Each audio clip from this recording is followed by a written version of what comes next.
Hi creative friends, this is Freya and thank you so much for being here. So I allowed this to completely dry, and for my last video I just took the ink directly out of here. Now this is called Purple Lake number 437. I'm really sorry you guys, but the number is so tiny, like there's no way I can read it even though I have my reading glasses on. It's ridiculously small. But this is a artist acrylic ink in FW, and it's a really luscious purple, and I have generally shied away from using like lots of purples. This is a purple that I really do love, but even so I have trouble balancing it out with other colors. It's not that I don't love purple, I really do love it, but you know, it is difficult for me to use it. But I put it like just straight onto the page and then I let it dry, and this is painter's tape over here. So I am just loving, oh my god you guys, I'm so enthralled with what is going on here. Like, I just love it. Like, look at that you guys, just look at the richness of the skin tones. Not colors I would normally use, but I'm like pushing myself outside of my comfort zone. And so before I dive into this, I just want to talk about what I meant when I was talking about breaking the rules. And you know, I said something along the lines like, if you break the rules in one area, then the other areas, the other elements of your art, of your painting, has to work even harder because you need a stronger foundation. And I was thinking, like, how can I illustrate this? And the person that came to mind is Kandinsky immediately. Okay, so let me just tell you a really quick kind of funny story. So I was in a museum, and I was somewhere in Europe. And you know, when you're in Europe, like, a lot of people don't speak English, especially to the places like I visited. So I was in a museum and I was standing in front of a Kandinsky, just, you know, taking everything in. And there was a couple, and they spoke English. And you know, because you're in Europe, I think a lot of people, like, when they speak English, they kind of say things not thinking that anyone's gonna understand them, because, you know, a lot of times, like, people don't understand you. Like when I was in Vienna, for instance, I mean, I didn't even meet anybody who spoke English, like not even one person. Okay. So so I was standing in front of a Kandinsky, and I can't remember if it was the man or the woman, but one of the people of the couple, they were telling the other person, oh my god, this is like garbage, like what the heck, this looks like, you know, I can paint this, you know, like what is this even like in about a Kandinsky, right? And internally I just kind of chuckled and I was like, oh yeah, okay. But the thing is, you guys, like, I'm gonna show you some of his works, and you know, he was trying to depict music. You know, he came from a very strong musical family. Like, I think one of his parents was a professional musician and classical music, and I think his other parent was a teacher of music, classical music again, and he had a very strong foundation in music throughout his childhood and maybe even in his adulthood. I don't remember, but a lot of his paintings were, he wanted to take music, the actual experience of music, and then like take it into him and then put it onto the canvas. Okay, so you know, a person could look at some of his works and be like, oh my god, like, yeah, I could do that, like what the heck, you know. And I've heard people say that about a lot of artists like Picasso and, you know, this person, that person, right?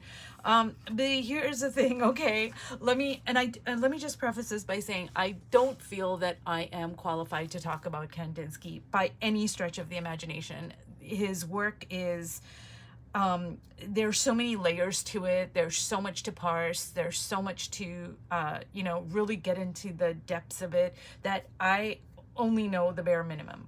That being said, I think it perfectly illustrates what I was trying to get across.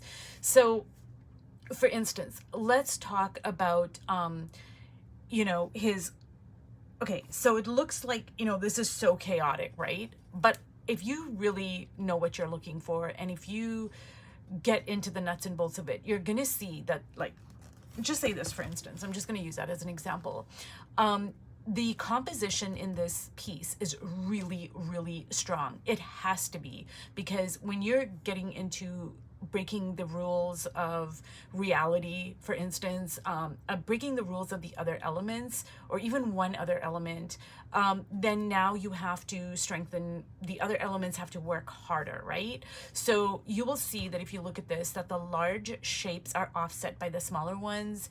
The visual weight is distributed across the canvas, and he's guiding your gaze through the painting. Like when you look at this, he has masterfully kind of like said, oh, like la la la la la la la. He's guiding where you're looking, okay?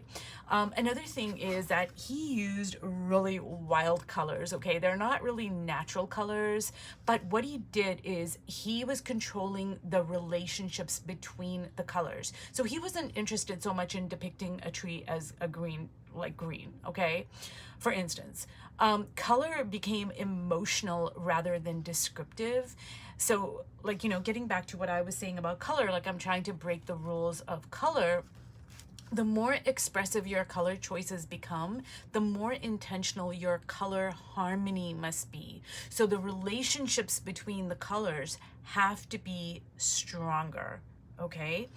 Now, another thing that he does is he embraced what seems like chaos. Like, look at this, like, oh my God. And that's what I'm thinking the guy, like, who looked at it, or, yeah, I mean, it could have been the woman, I don't remember, in the museum, when they were saying, oh my God, like, what is this crap, right? So it seems like this is so easy to do, but what he actually was doing is there is a rhythm and repetition here. So it appears like spontaneous, like he just threw a whole bunch of stuff on the canvas, if you don't know what you're looking at, right? But if you really stop and pause and look at the painting and parse it, you're gonna see repetition, repeated circles, repeated angles, repeated lines, and there's visual rhythm. And these repetitions create order underneath what seems like chaos. So even the freest paintings, they need repetition and rhythm, and they need a strong foundation so that when the viewer looks at it, they experience the painting, the energy of the painting, rather than like confusion. Like if you're gonna do a painting and you're gonna break all the rules, okay, like I don't know, I've never seen a painting that did that to my knowledge, and it's gonna be like you're not gonna want to look at a painting like that. There has to be some anchor, and the more rules you break in one area, in one element, the stronger the foundation has to be, because now it's got to be like, it's got to hold up that non-rule like element, right? You know, the rule that you broke, its beauty lies in the fact that there are supporting actors that maybe you can't see. Anyways, you guys, I'm gonna leave this here because like I said, Kandinsky is just a master. And yeah, you might look at it and be like, oh my God, like, oh yeah, this is one of my favorites. This is called, what is this one called? Page 150. Well, I think this is the portrait he did of Paul Klee, and this one here might be called Upward. But yeah, I love his portraits, you guys. Anyways, I'm gonna put this away, and okay, let's get back to this over here, okay? So I am really just loving so much of what is going on. I'm really excited about like the fact that I did cover parts that I love, that I wanted to keep, because normally I cover it all up. And I was thinking about what to make the background. It was a toss-up between the cashew or the ink, and I decided to go with the ink. At first I thought cashew, but then I thought, no, you know what, I think the ink is really, which is like a Payne's gray, okay, it's a really dark color, rich, but I think that the dark value is really going to make the colors sing on the face even more.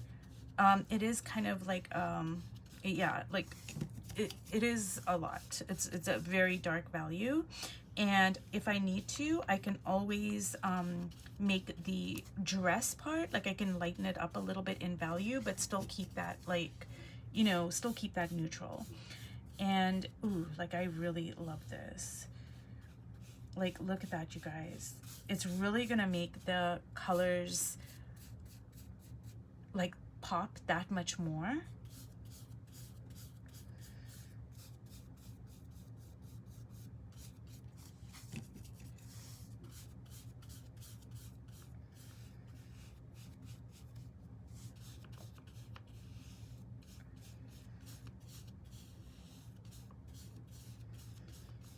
Okay, so what I'm gonna do is I am gonna kind of drop some of that in here, you know, just to give it like a little bit of liveliness, a little bit of I made a video, I don't know when, I think a couple of weeks ago, where I said, you know, if there's one thing that you can do to elevate your art, right? It is to not make a color field one color, but to vary the values, the colors, the hues, the intensity, etc. And that's what I'm doing here. Is I'm having the background here, I want this to be flat, but then, you know, the hair, the skin tone, etc. Now the dress, that's kind of like, you know, it's a bit tame. It's not as flat as the background, but you want there to be variety, right? Like, you don't want everything to be like, okay, let me explain this. It's with any element in your art, you want there to be some variety, because like your eye does need a resting place. Like, yeah, I want the hair and the skin to be lively and have lots of different colors and values and textures and all this other stuff going on, right? But I'm gonna make the background like flat, because, you know, the eye needs a resting place. If everything is too chaotic, it's like the supporting actor, right? Like, you need a support. So I am gonna put some of my ink over here, which I hope is gonna be a good addition. And because I allowed this to completely dry, and because this burnt sienna ink is transparent, I am going to see what is underneath it. Like, it's not opaque. So, you know, the purple that I put down, it's completely dried, and now I'm gonna use some chalk paint. Ooh, this is so delicious, you guys. So I can't wait to clean out my studio, because I really do want to show you like all the mixed media portraits for my 100-day project. But yeah, I need to clean out my studio first, you guys. So I can find them, actually, because I don't even know where they are. Yeah. That's the situation right now. I have no idea where they are. Oh my goodness. Okay, I'm gonna put some on the hair there. And I'm gonna put some here, and maybe over there. Okay. And then what I want to do is I want it to dry. So I'm not sure how long this video is gonna be, you guys, but you know, if it's too short, I'll just post 2 videos in a day in case somebody's following along. But, you know, like, I don't want to keep on working on it. Like, sometimes I need to let it dry naturally, because I don't want it to get like all muddy. Like, I want to retain the like beauty of the colors. Like, look at that, you guys. Oh my goodness, I am loving the richness of this. And I think when this all completely dries and then I pull the painter's tape off, I think that's going to be really interesting. So I'm gonna leave the painter's tape on right now, but yeah, I'm just gonna let this dry, and I'm really loving it. You know what? I think I want to add a little bit more of this purpley. Ooh, like, look at that, you guys. Oh my goodness. I don't know. I have a heavy hand, you guys. I don't know if I should have done that. I immediately kind of went, oops, I don't know. But okay, well, we'll see. Okay.